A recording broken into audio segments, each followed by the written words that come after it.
Bom dia, hoje estamos continuando, com a nossa revisão da matéria que foi dada no comecinho do semestre, né? E aí a orientação que a gente tem lá no Instituto é de que faça uma revisão daquela parte que foi dada. Então essa aqui foi uma das primeiras aulas, né? É a parte de vetores, né? E aí vamos retomar, tá bom? Vamos lá. Bem pessoal, como vocês podem ver, você tem aí o que vem a ser um vetor, né?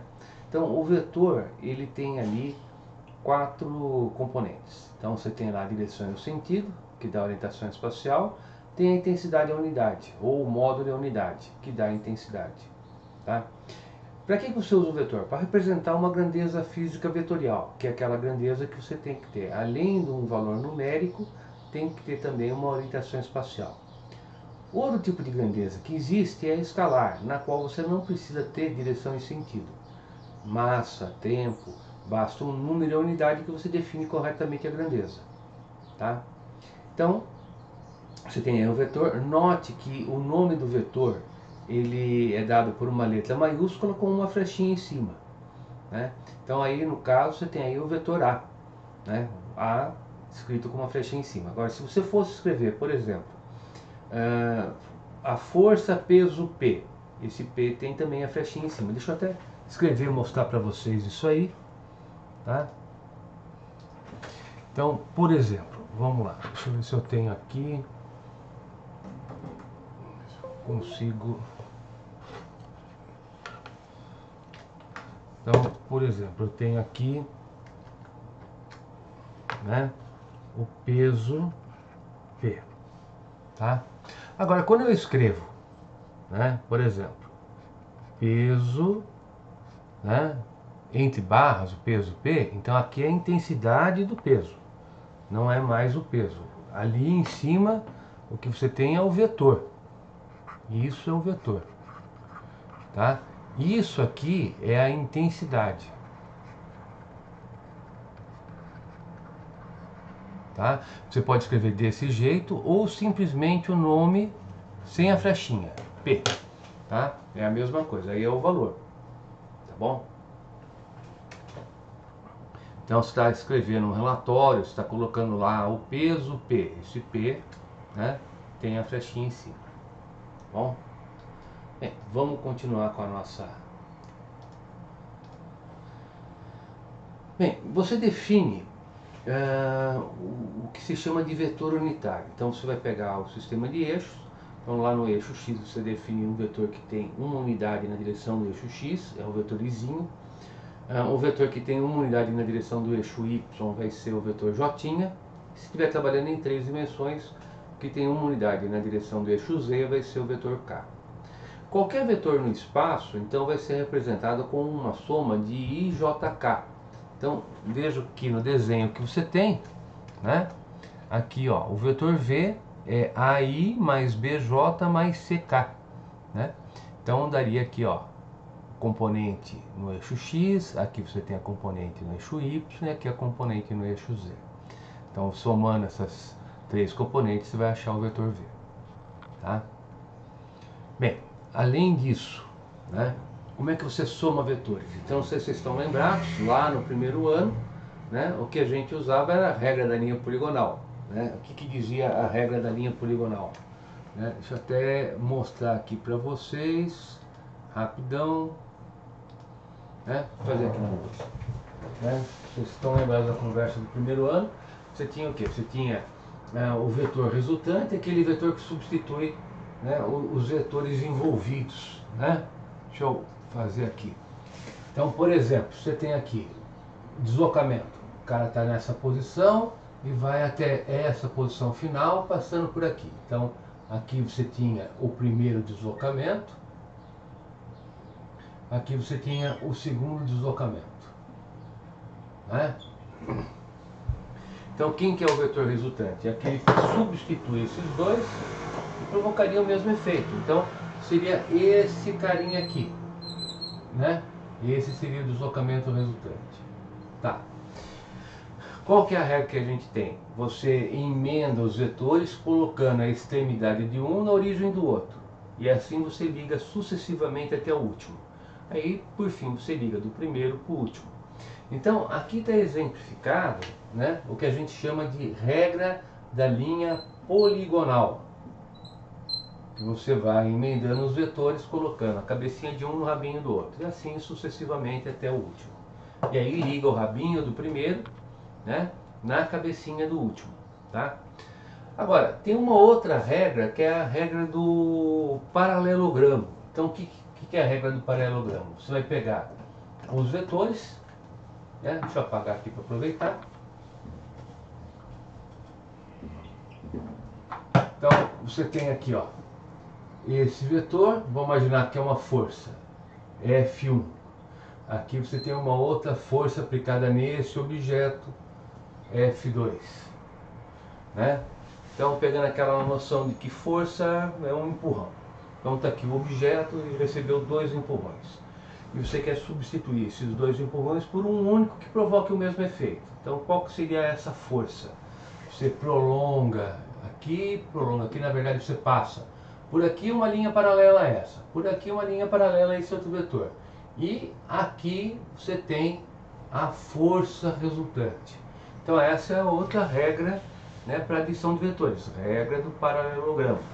Né? Então, aqui você vai ter um ângulo, né? E para encontrar a resultante, você tinha a intensidade resultante, a regra do paralelogramo. Intensidade da força resultante ao quadrado é a intensidade do F1 ao quadrado, mais a intensidade do F2 ao quadrado, mais 2 vezes F1, F2, vezes o cosseno do ângulo alfa. Tá? Então nós tínhamos visto desse jeito, né, as regrinhas. Né? Agora vocês vão ver que vai ter uma mais simples, tá?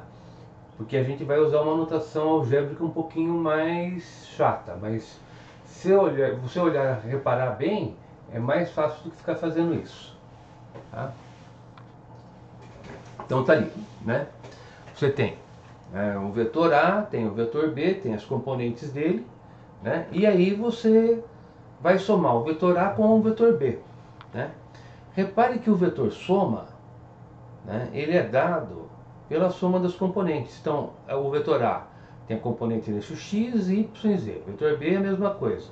Bem, quem que é a soma? Você soma as componentes no eixo x, soma as componentes no eixo y, soma as componentes no eixo z. Está resolvido. Né? Mais fácil do que você ficar fazendo cabecinha de um no rabinho do outro, montando todo aquele esquema. Tá? Para subtrair, o que você faz? Você vai ter o vetor A e o vetor B e as suas componentes. Você faz as diferenças das componentes. Então aqui você tem a diferença, né, das componentes no eixo x, diferença das componentes no eixo y, diferença das componentes no eixo z. Tá? Então, adição e subtração de vetores. No ensino médio ainda tem uma terceira operação que a gente faz com vetores, que é pegar um vetor e multiplicar por um número. Né? Então, vamos ver aqui a multiplicação de um vetor por um escalar real. Deixa eu voltar aqui. Vamos lá, vamos ver aqui.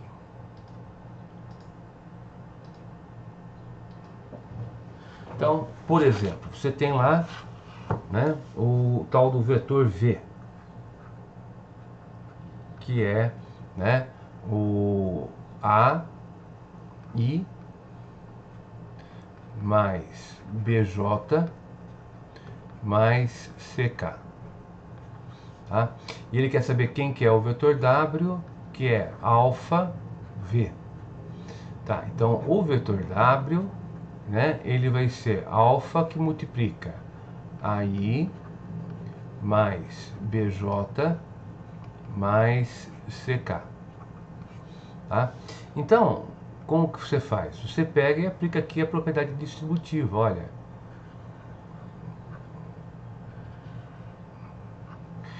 Portanto, o vetor W, né, ele vai ser alfa AI mais alfa BJ mais alfa CK. Você multiplica, né, esse número que você tem aqui, alfa, né, em cada um dos componentes. Tá? Tem inclusive uma outra notação que não é tão pesada quanto essa. Qual que é? Tá? Então, ó, sugiro que você anote isso aqui para você guardar, tá? E vamos fazer agora com uma notação mais leve. Então, o que seria o seu vetor V? Ao invés de ficar escrevendo o I, J, K, você não precisa escrever. Você coloca assim, ó. Isso aqui vai ser A, B, C. Esse é o vetor. E o vetor W é igual a alfa V, né? Deixa eu pegar aqui. Então aqui você tem alfa V. Então, quem que é o vetor W? O vetor W vai ser a alfa que multiplica A, B, C. Então, o vetor W é igual a alfa A, alfa B, alfa C. É a mesma coisa do que a gente tinha feito, tá? Você tem aí uma outra forma de representação e você vê que ele não fica tão carregado, né? Fica mais simples. E aí, como você tem isso, bem, você pode pegar e tirar aquela regrinha que está aqui embaixo, né? Deixa eu mostrar para vocês, ó. Se o alfa é positivo, o V e o W têm a mesma direção e o mesmo sentido. Se o alfa é negativo, o W e o V têm a mesma direção, mas têm os sentidos opostos, tá? Onde que a gente usa isso, né? Deixa eu mostrar para vocês onde você usa isso aí, né? Para entender a teoria. Então, por exemplo, vamos lá, deixa eu apagar.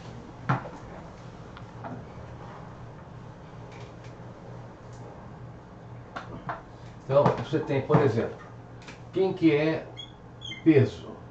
Peso é igual a massa vezes a gravidade. Tá bom? Então, repare que massa sempre é uma grandeza positiva. Então, para onde aponta o peso, aponta também o que? O G, a gravidade. Então, o peso sempre é para baixo, a gravidade sempre é para baixo. Por quê? Porque massa é uma grandeza positiva. E, portanto, os dois vetores têm a mesma orientação espacial, né? Agora vamos pegar um outro caso, uma outra equaçãozinha, né? Que você deve ter visto lá na mecânica. Você tem que força elástica, né, é igual a menos Kx. Então você tem lá a mola, né? Isso aqui é o tamanho natural, aqui você tem a mola, tá? Essa é uma posição forçada, isso é o X, você pegou e veio para cá. Então, como que é a força que a mola está fazendo? É do contra, sempre contrária ao X. Então, a força é para um lado, né? O deslocamento é para um lado, a força que ele aplica no objeto que está aqui é sempre para o outro. Então veja, está aqui a força elástica, sempre para o sentido contrário da deformação, né? Então quem que me diz que é sempre ao contrário? Esse sinalzinho de menos, porque esse número vai ser sempre negativo. Então é um para um lado, outro para o outro, né? Outro caso que acho que vocês também já devem ter visto, né, é a força elétrica dada pela lei de Coulomb. Então quem que é a força elétrica? Ela é carga vezes o campo. E essa carga pode ser positiva ou essa carga pode ser negativa, tá? Então se ela é positiva, você vai ter o quê? Campo é para um lado, tá? Então a força é para o mesmo lado, mesma orientação. É negativa, tá? Campo é para um lado, tá? Então a força ela é para o outro lado. Porque tem a mesma direção, mas tem os sentidos opostos, né? Onde está isso aqui, né, na nossa teoria? Está aqui, ó. Tá? Então você vê que se o alfa é positivo, os dois têm a mesma direção e sentido. Se o alfa é negativo, é um para um lado, outro para o outro. Tá bom? Bem, vamos continuar, né? Decomposição do vetor. O que é isso? É você ter o vetor e encontrar quais são os dois vetores que deram origem a ele, né? Então, dois vetores que somados deram ele. né? Dois vetores que tenham direções perpendiculares. Então você vai ter uma componente aqui no eixo X e uma componente no eixo Y. Repare que você tem aqui um triângulo retângulo. Esse aqui é o cateto adjacente ao ângulo θ. Esse aqui é o cateto oposto e o cateto oposto tem o mesmo tamanho do VY. Portanto, né, quem que é o Vx? É V cosseno de θ, VY, V seno θ. Se você tem os componentes aqui, você poderia somar e obter o vetor V. Aqui eu estou representando a soma vetorial, aqui eu estou falando da intensidade. A intensidade do vetor V ao quadrado é igual à intensidade da componente no eixo X ao quadrado, mais a intensidade que tem no eixo Y ao quadrado. Então você soma através do teorema de Pitágoras. Tá bom? Bem, decomposição da força-peso num plano inclinado. Então, isso é um caso que vai aparecer na hora que você tem, né, os seus decompor. Inclusive, acho que outro dia eu já estava fazendo isso para vocês quando a gente via lá máquina simples, né? Mas vamos fazer aqui de novo, tá? Deixa eu fazer aqui na lousa que acho que fica melhor o desenho.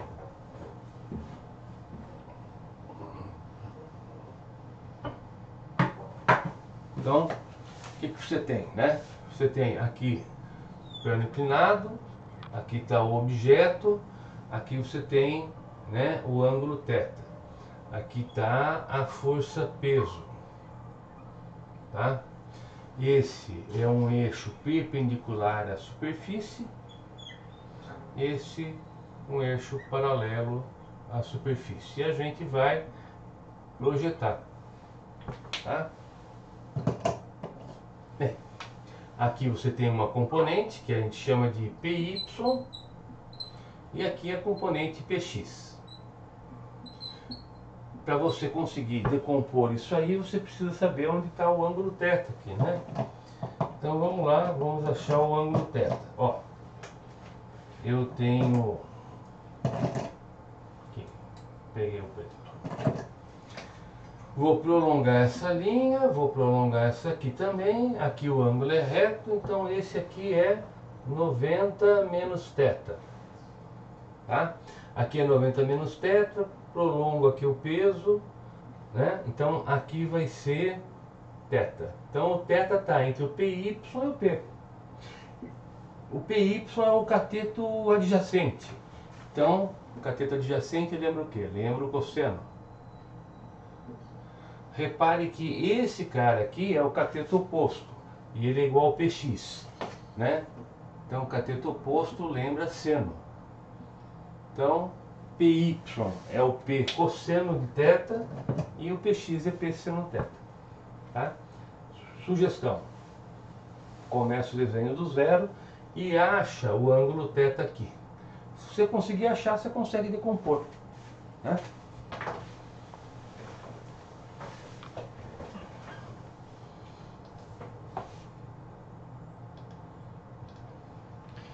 Bem, exercício. Primeiro exercício. Considere as seguintes grandezas físicas. Tá? Então você vai ter ali tempo, tempo que quer, grandeza escalar, massa, grandeza escalar, força, grandeza vetorial, tem direção e sentido, né? Velocidade, grandeza vetorial, né? Força, grandeza vetorial, velocidade vetorial, trabalho é grandeza escalar, né? Então está resolvido, né? Resposta A, força e velocidade. Depois, você tem aí o exercício 2. Dados os vetores A, B e C representados na figura, né? Ele quer saber quem que é a resultante. Deixa eu fazer esse aqui na mesa. Acho que eu consigo resolver ele aqui. Vamos ver. Eu acho que tem uma vantagem esse tipo de recurso, porque você enxerga melhor do que na minha lousa. Mas aqui a minha letra é medonha, viu? Vamos lá, tenho aqui, né, aquele quadriculado.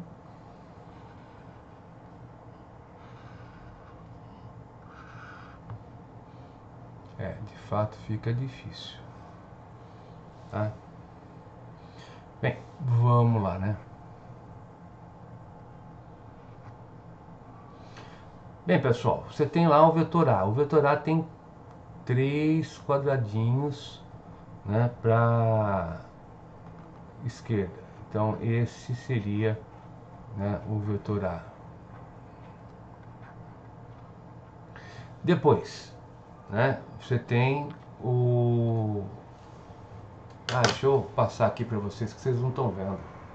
Vamos lá, deixa eu voltar aqui, né? Ó, vamos lá, aí quem sabe o desenho fica um pouco mais bonitinho. Então, tenho aqui o quadriculado, tá? E vou pegar o vetor A. Então, o vetor A tem 3 unidades para a esquerda. Aí você pega depois o vetor B. Ou então, melhor, vamos pegar o vetor C, que aí o desenho fica mais bonitinho. O vetor C, ele tem 2 unidades para a direita e 2 para cima. Então, quem que é? É esse aqui. Isso é o vetor C. Tá? E depois, você pega o vetor B, que tem 1 unidade para a direita e 1 unidade para baixo. Opa!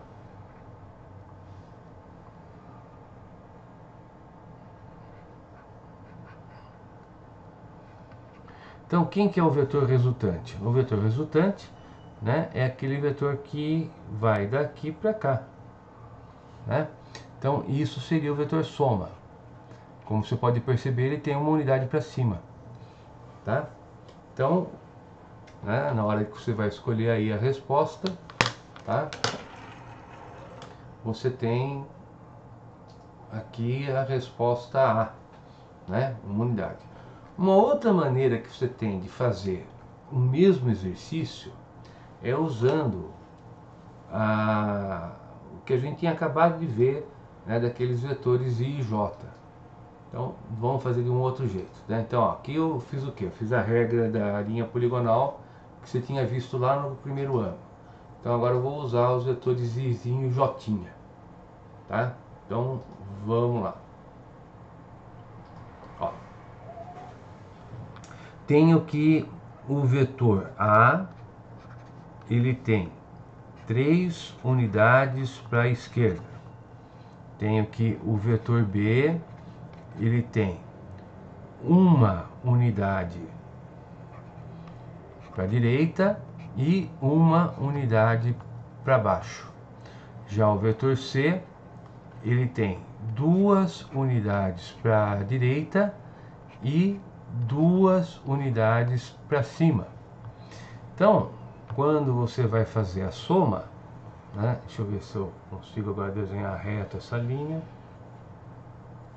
Então, eu tenho aqui o vetor soma, ele vai ser, olha, esse 3i com esse 2i, né, equilibrou. 2j menos j vai dar j, né? Então, qual que é o módulo, né, desse vetor S? Uma unidade, porque o j é igual a 1. E aí você não teve que fazer o desenho, né? Tá? Então, aí a gente não teve que usar a regra da linha poligonal. Mais fácil, né? É que do outro jeito você acaba visualizando. Aqui a gente está usando álgebra, né? E no primeiro ano de faculdade, num curso de exatas, você vai fazer daquele jeito ali que eu acabei de fazer agora, usando Izinho e Jotinha, tá? Bem, terceiro exercício. Vamos lá, vamos para o terceiro exercício. Com 6 vetores de módulos iguais a 8 unidades, construiu seu hexágono regular a seguir. Então, o módulo do vetor resultante, então aí ele quer que você some esses vetores.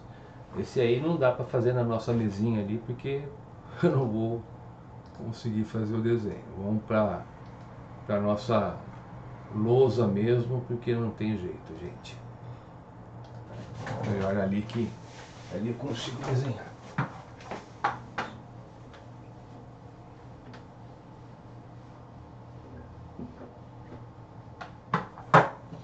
Então, o que você faz? Você tem aqui, né, uma circunferência, vamos desenhar um hexágono, você vai pegar, né, o compasso, né, com a sua abertura, vai centrar num ponto e vai cortar. Então você centra aqui, corta, corta. Então isso aqui que é o lado do hexágono, ele é igual a quem? É igual ao raio. É desse jeito que você faz, né? Aí você centra aqui, centra aqui, corta aqui, centra ali, corta aqui. Então veja, o lado do hexágono é igual ao seu raio. E aqui você tem os vetores, ó. Esse vetor, mais esse aqui. E tem esse, mais esse e esse outro. Tá? Então tem que somar isso aí. Bem, pessoal, esse vetor, mais esse vetor, mais esse vetor, vai dar isso aqui. Bem, como ele falou que o raio era igual a 8, então o diâmetro é igual a 36. É igual a 16. E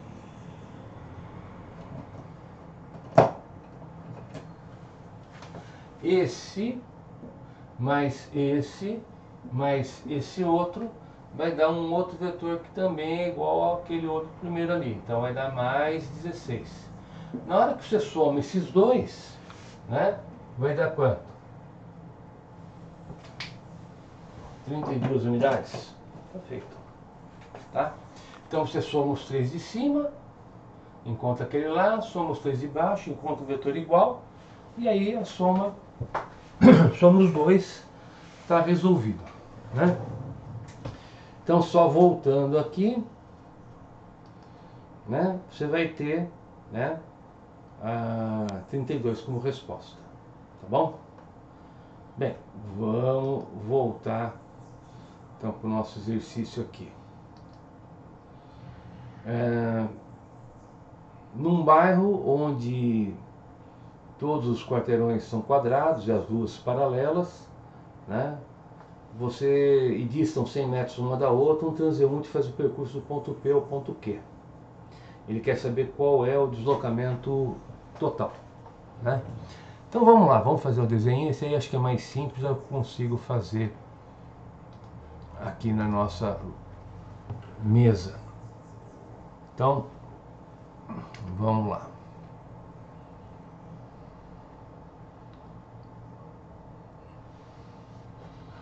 Então tenho aqui aquele quadriculado.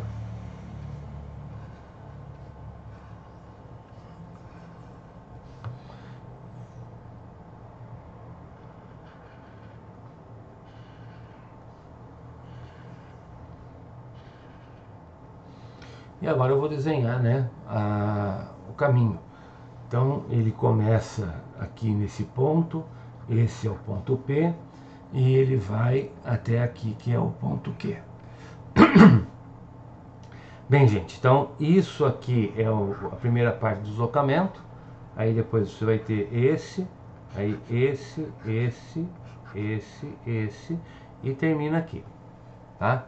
Então quem que é o vetor deslocamento? Ele vai desse ponto até o ponto Q.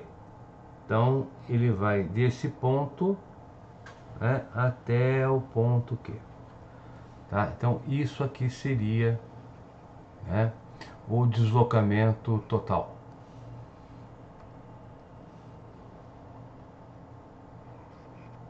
Tá?